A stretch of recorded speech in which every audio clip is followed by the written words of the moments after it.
Back to that elephant that happened to me. I print this sign. Some months ago, I did 3 of these signs and put it up on the wall outside at my business place. And the Indians come around here and tear it off the wall. They tear it off the wall. Why did you touch my sign and tear it off the wall? Because I'm offering job. Because we are in Brampton and the higher number of Punjabi, and we see the change and we see that the students need help. We see the youths want help, they want work.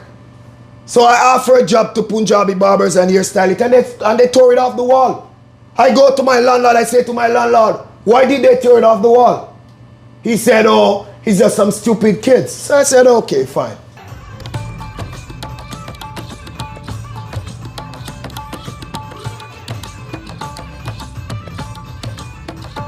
I would not recommend going to Delhi.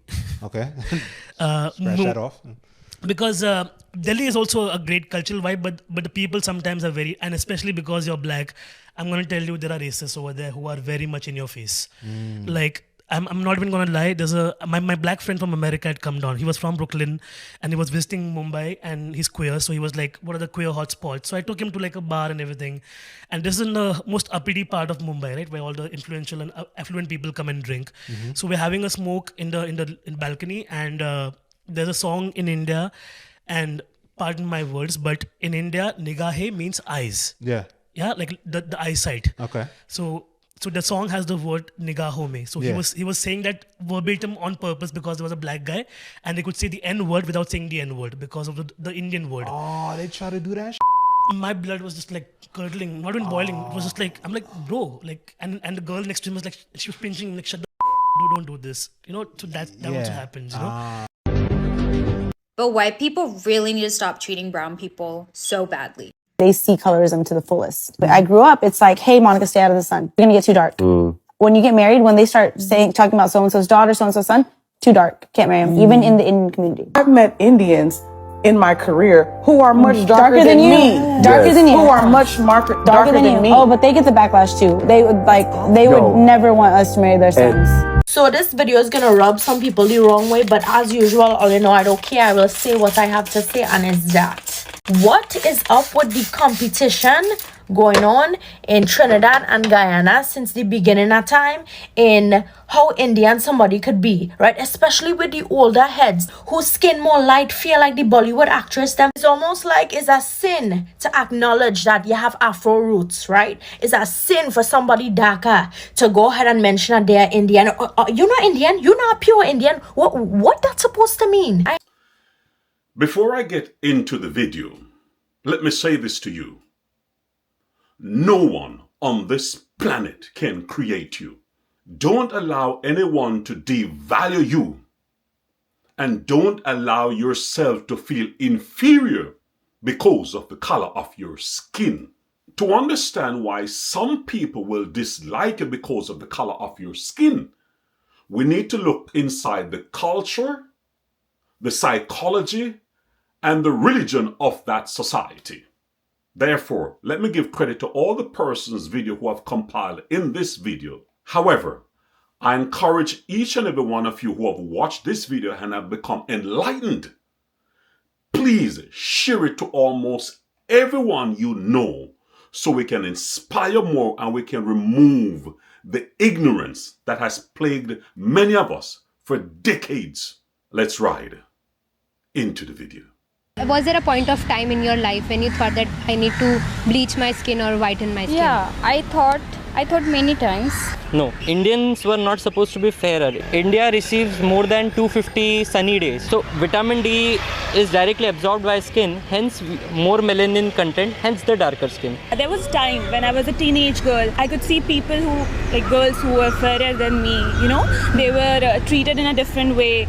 You could see the school teachers or everyone is like, oh, she's so cute, she's so pretty. So that time we feel, okay, I want to be that person. I've been bullied for my skin tone, and that too by my teachers. One of my teachers bullied me when I was in class 3rd or 4th. I was just a child. I don't know that I have a dark tone and all. My friends who are like a little darker than me, they sometimes feel that, still that I should put tomato on my skin and this on my skin to become fair. So their self-confidence has been really affected. For me, when I was young, I would go to India to visit my family, right? And I would hear all these aunties come up to my mom and say oh my God, your daughter is so beautiful, but she's so dark skinned. And then cut to 10 years old, somehow my family managed to convince me to bleach my freaking face just to lighten my skin a little bit so that I wouldn't get bullied in school for being so dark skinned. Because I got called all the names in the book when I was in school in Singapore. And I think that sort of experience, that sort of thing does inflict a level of injury to your self-identity and how you perceive yourself. I think on the note where about how brown girls, we need to work extra hard to look a certain way, to fit society's expectation of beauty. I think I think anyone, any race can look worn out if we don't groom ourselves properly, right? But I think when it comes to minority group, there is that level of pressure that we face due to internalized racism and casual racism. Because can you imagine, I go to school, I bleach my face, I go to Tamil class, I still get bullied by my lighter skinned Indian friends because I'm the darker skinned Indian friend. And then I go to my form class, I get bullied by my majority race group of classmates for being dark skinned. So it's no matter what I did as a child, it was just never enough and I think this is when I was so convinced that internalized and casual racism is very real in Singapore, and it can be very detrimental to young brown women and men in Singapore. Which doll is the black doll? And which one is the white doll? Which doll is the pretty doll? Which doll is the nice doll? Which doll is the bad doll? Which doll is the nice doll? And which doll is the bad doll? And why is that doll pretty? Because she's white and he has 2 eyes. Which doll is the ugly doll? Why is that doll ugly? Because he's black. Which doll looks most like you? Like me? Yeah, which one looks like you? And that one. Okay. That doll. Do you understand how the divide of skin color has affected Indians and black people? These are beautiful black-skinned Indians. But why doesn't Bollywood cast black people in their movies? Bollywood does not even cast dark-skinned Indians in most of its movies. Sadly, not surprising, Africans don't appear in Bollywood movies, when Bollywood doesn't even represent the reality of India, which is a country filled with millions of dark-skinned people. Does this mean that Bollywood is racist? The original inhabitants or the original creators of the Indus Valley civilization, which is also called Mohenjo-daro and Harappa, or Harappan civilization, was created by the black man. People came from Africa. About 7,000 BC, which is 9,000 years back, maybe even earlier than that. They brought agriculture. They domesticated most of the animals. They were highly civilized. I want us to listen more to Dr. Velo Anamali to get more understanding of how the history, the culture, and the religion has affected many Indians and African people throughout the centuries. And even today, in India, normally the dark-skinned people are referred as Dravidians. Okay. When these Dravidians were living comfortably, about 3000 BC, between 3000 and 2000 BC, nomadic white Aryans came from the Central Asia. They were looking for food. They were just wandering around. They were huge, big people. The one thing, sadly, they had is they domesticated horses, which the Dravidians did not. Indians in Africa, and especially in Kenya, we all know your ancestors were brought into these lands to come and build the railway line by the British. After the British left, you guys stayed to be part of us, which was only fair because you guys deserve to be here. But please, help me beg the older generation of Indians in Kenya to stop being racist towards the Kenyan people, towards the black. Pay black people the same wages you pay your own kind for the same services offered. A lot of Kenyans are suffering in EPZ, industrial area, and all the industries that are Indian-owned because they're being treated very brutally. There's a lot of racism. Obviously, when the people came, the Aryans came, there is no very clear-cut statistics how many women came with them. The perception is that not too many women they brought with them, the white women. So there is already a mixing of color started during the period of struggle. So when the white man started having offsprings closer to white skin, not exactly white, closer to white skin, they started dividing these people into different groups. So there's a school in Nigeria that is actually an Indian school, and this school admits only Indians that are living in Nigeria. Not a single Nigerian can attend that school. TVC carried that news. According to TVC News, they said when they heard about this, they actually went to the school.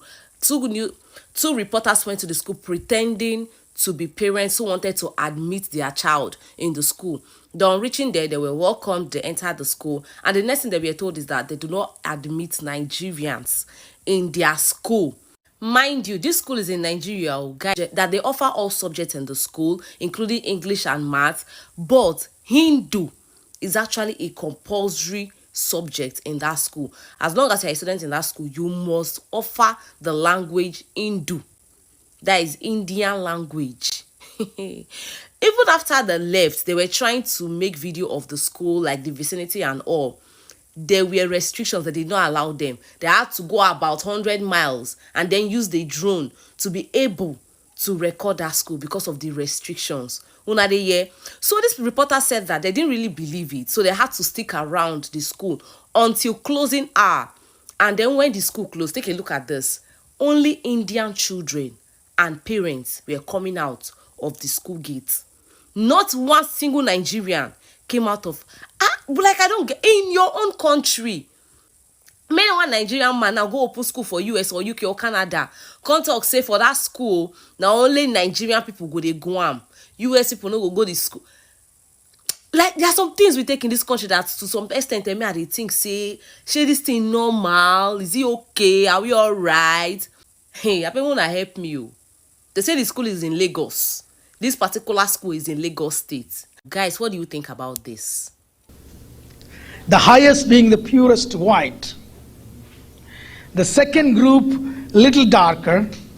The third group is little darker.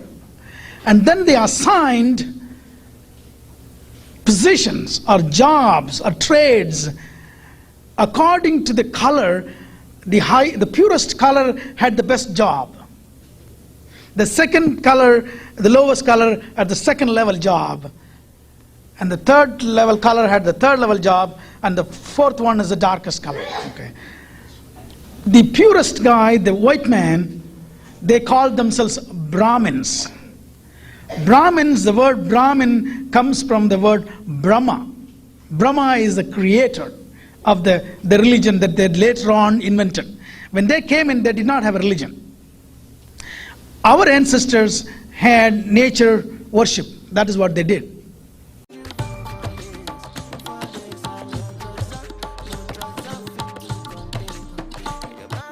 Mina is my only child. I don't want her to go through the same struggle as I did. Struggle?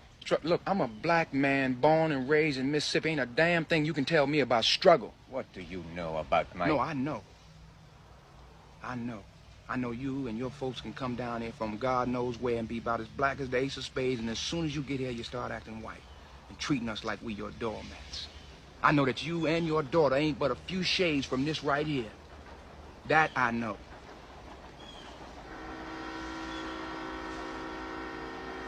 Can you imagine this? Two groups of people who were colonized by the same group has absorbed what you call an inferiority complex. They're working against each other. Wow! You see the power of divide and rule? They did not have any ritualism. They simply worshipped the sun and the rain and the fire and the air. That is the type of worship they had. They also worshipped cattle, the cows and the bulls, because that is what is used in their agriculture. So they wanted to thank them. As a matter of fact, even today in South India, where most of the Dravidians live, we have 1 day or 2 days. 1 day we equivalent to Thanksgiving, but we thank the sun, because without sun we cannot have agriculture. And the second day we thank the oxen and the bulls and all that. Even today it's happening. So this is our ancestry.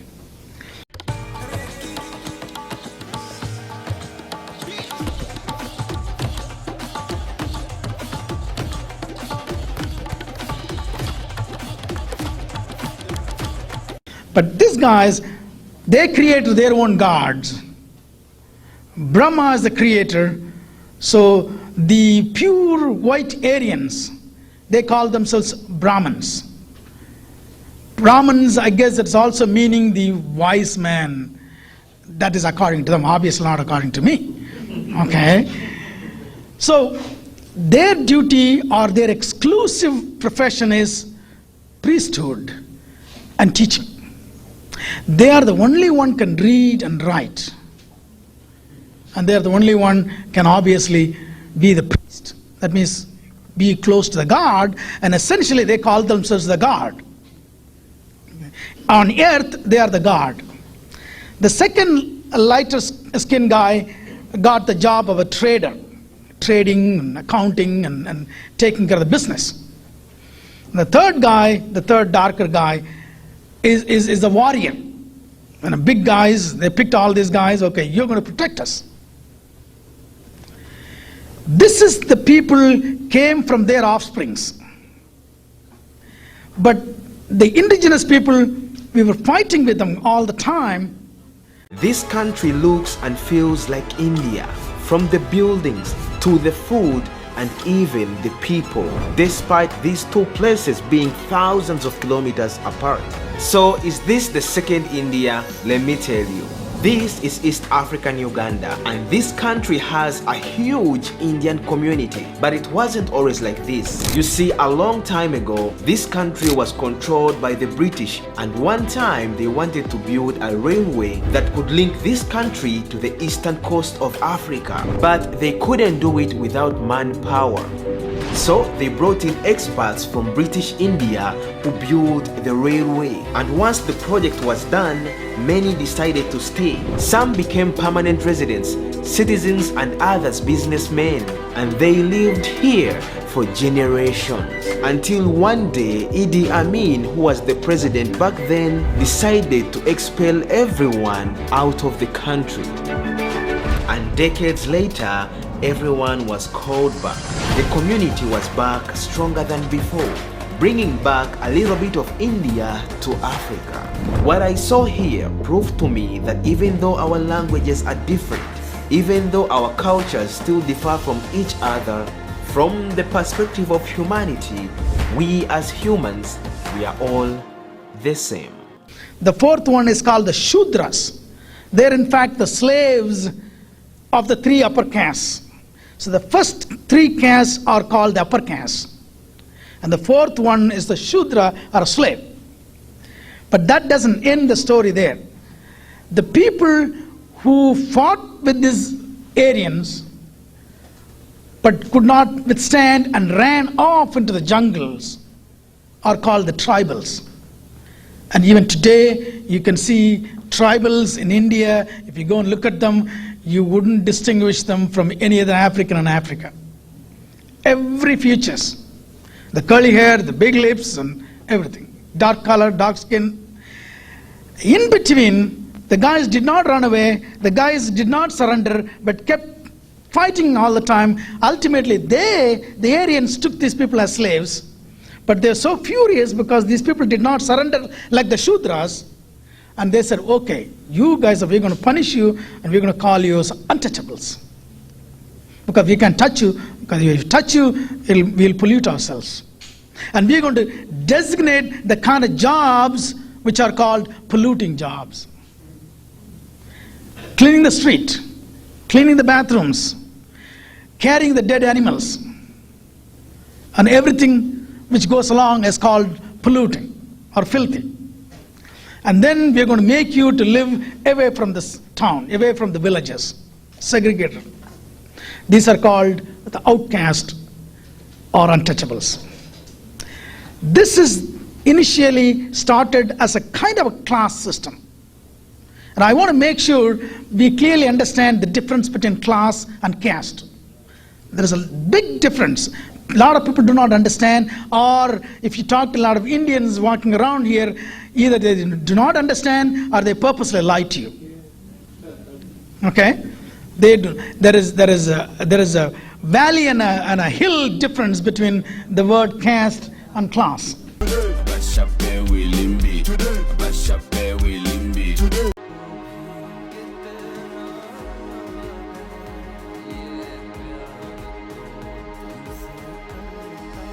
Stop for a moment. Have you been awakened by now? Don't forget to share the video. Don't forget to like and also subscribe. We need to remove the ignorance that has divided us for so long.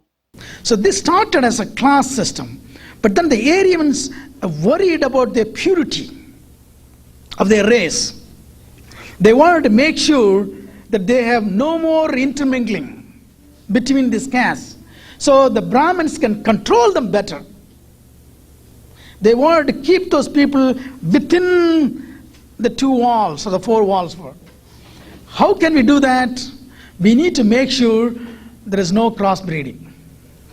That's the first thing we want to do. How can we do that? We're going to introduce religion. That's the best way. You want to subjugate somebody, you introduce religion.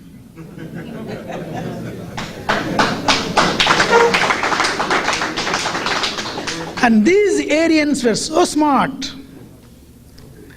in an obnoxious way. They invented a religion. They invented 2 words. One word is called dharma. The other word is called karma. Dharma means kind of a, you do what God says you got to do. Okay. So what he says, the God says, this is your job. God tells you this is the job you got to do. Why, if a guy says, why I have to be a carpenter, why can't I be the priest? Then he comes around and tells you that is because of your karma. What is karma? You did something bad in your last life, so the God is punishing you this life. Now you see what happens when white supremacy infused itself into the religion. In Christianity, God, Jesus, Adam and Eve, Moses, and all the angels are always European. Is that a coincidence? Or is that by design to dominate the darker skinned people? I need you guys to help me settle a debate that I'm having with my cousin here in Kenya. I'm visiting here, but I grew up mostly in the United States. And my cousin and I having this discussion about the Indian Kenyan community in Kenya. The Indians have been here for over 100 years. They came here to build the railroads in the 1850s, and they've stayed. They consider themselves Kenyan. However, they live very secluded lives compared to Black Kenyans. They build apartment complex and housing units and rent only to other Indians and do not rent to the Black population. And my cousin does not think that is racism. Of course, I think that is just straight 100% racism. She thinks that because they buy the land for their community with their own Indian money and they build for their community, rent only to their community, they're just taking advantage of what the Kenyan government allows them, which of course is a problem because the Kenyan government does allow this. However, whichever way you spin it, it's racism, even if the Black Kenyans choose to do the same thing to the Indian Kenyans, as she says. I think it's racism whichever way you look at it. She thinks racism really only applies when an Indian is hiring a Black Kenyan for a job, and for the same qualifications, they are paying them a lesser salary than the Indians. So that's racism to her. But the other way is just taking advantage of, I guess, essentially a loophole. Now, Jesus was a man. He was human. He was not a white man. He came from that part of the world that touches Africa and Asia and Europe, and he probably had a brown skin, very much like some of the Indian people here today. Christianity is not a white man's religion, and don't let anybody ever tell you that it's white or black. Christ belongs to all people. He belongs to the whole world. Religion is the greatest form of mind control ever invented. Once you accept a religious story, belief system, and it is unquestionable, this is how it is, you deny yourself vast areas of potential knowledge, awareness, research, investigation, enlightenment, all those areas that you will not go into, because if you do, your religious belief system comes under threat. Napoleon said, religion is what keeps the poor man from killing the rich. Religion is the greatest weapon a colonizer has ever had, especially over African people. Remember, they've never said God. They said religion. And both are separate. I will give you more information on how the same colorism has affected the African people up to this day.